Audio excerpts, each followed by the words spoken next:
मैं संगीता। आज आप लोगों का जो नया चैप्टर 9वां चैप्टर है वो कल मैंने स्टार्ट किया था और उसमें मैंने आप लोगों को बताई थी कि आहार नियोजन क्या होता है और इसके सिद्धांत बताए थे। सारे मैंने सिद्धांत क्लियर कर दिए थे। आज हमारा जो इम्पोर्टेंट इसका टॉपिक बचता है वो ये बचता है कि आहार नियोजन को प्रभावित करने वाले कारक कौन से हैं।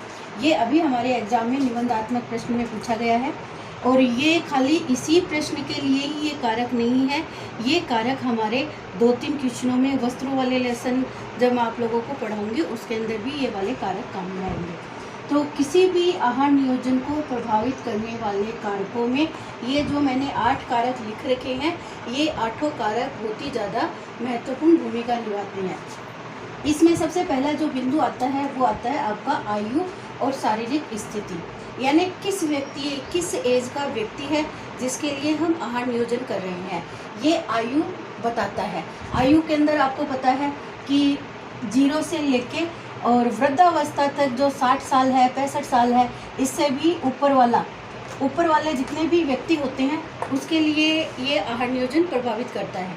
हम एक बच्चे के लिए आहार नियोजन बनाते हैं तो उसका हमें पता होता है कि उसकी जो शारीरिक स्थिति है वो किस तरीके की है और वो किस तरीके का उसका विकास हो रहा है, ये सब उसका आहार नियोजन प्रभावित करता है।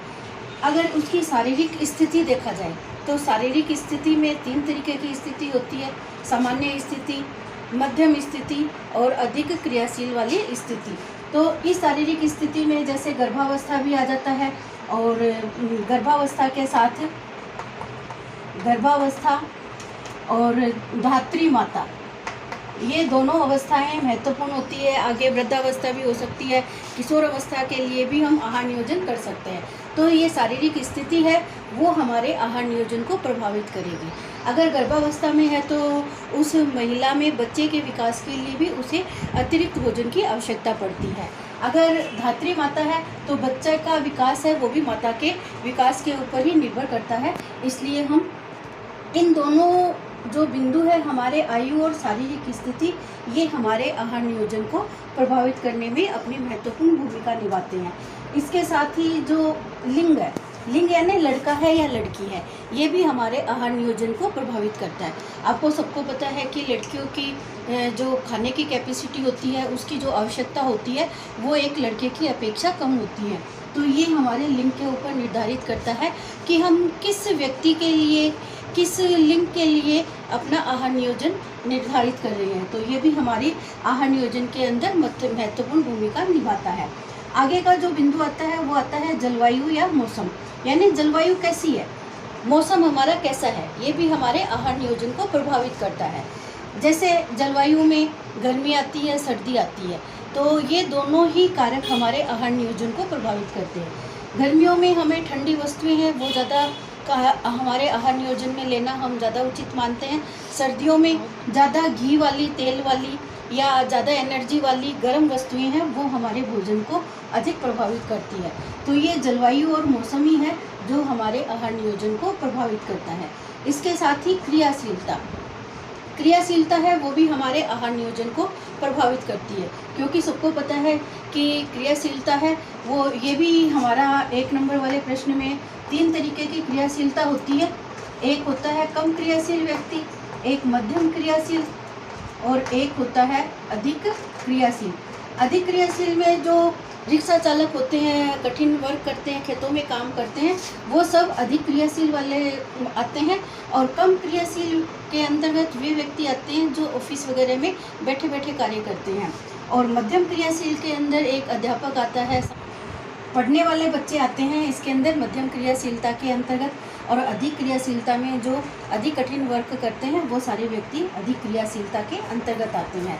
अब है भोज्य पदार्थों की उपलब्धता। भोज्य पदार्थों की उपलब्धता हमारे आहार नियोजन को प्रभावित करती है। ये इस तरीके से करती है क्योंकि हर सीजन के अंदर अलग अलग फल और सब्जियां, अनाजों का उत्पादन होता है और जिस मौसम में जो सब्जियां, फल उत्पादन होते हैं उनका ही हम अपने आहार नियोजन में अधिक से अधिक उपयोग करते हैं।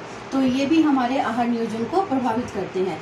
सदस्यों की पसंद या नापसंद, ये भी हमारे आहार नियोजन को प्रभावित करते हैं। हम अपना आहार नियोजन किस व्यक्ति के लिए करते हैं, उसकी पसंद क्या है, उसकी नापसंद क्या है, इन दोनों को ध्यान में रखते ही उस व्यक्ति के लिए हम आहार बनाते हैं।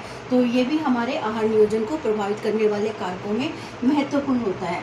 एक हमारा आता है जो अगला पॉइंट है, पारिवारिक रीति रिवाज और संस्कृति। हमारे परिवार के रीति रिवाज क्या है, हमारी संस्कृति क्या है, उसके अकॉर्डिंग ही हम अपना आहार नियोजन करते हैं। उसके अनुसार ही हम अपना आहार में उन्हीं वस्तुओं को लेते हैं जो हमारे पारिवारिक रीति रिवाज के अंतर्गत सेट होती है। तो ये सब हमारे आहार नियोजन को प्रभावित करने वाले कारक हैं। तो इन कारकों को आप अच्छे तरीके से याद कर लेना। इन कारकों में जैसे ये क्रियाशीलता है, आयु है, शारीरिक स्थिति है, इनका अलग अलग तरीके से भी एक एक नंबर वाले क्वेश्चन में भी पूछा जा सकता है, और ये बाकी का 4 नंबर के क्वेश्चन के अंदर निबंधात्मक प्रश्न में अभी भी पूछा गया था। और बाकी ये किसी न किसी तौर में, चाहे वस्त्रों को प्रभावित करने वाले कारकों के अंदर पूछा जाए तो दोनों में पॉइंट एक ही आते हैं, खाली थोड़ा सा इनका अर्थ चेंज होता है। तो इस तरीके से आपका जो ये 9वां लेसन है आहार नियोजन, ये आपका आज कंप्लीट होता है। इस लेसन के दोनों क्वेश्चन हैं, एक तो सिद्धांत आहार नियोजन के एक ही कारक है और साथ में आहार नियोजन की परिभाषा है। ये आप अपनी कॉपी में अच्छे तरीके से लर्न करके मेंटेन कर लेना। मैं इसका आप लोगों का टेस्ट लूँगी। तो इस तरीके से हमारा आज ये लेसन पूरा होता है। और अगर आपने मेरा चैनल अभी सब्सक्राइब नहीं किया है तो आप मेरे इस वीडियो को सब्सक्राइब कर देना, और साथ में कमेंट, और आपको जो भी कुछ पूछना है तो आप कमेंट के माध्यम से पूछ सकते हो। All the best.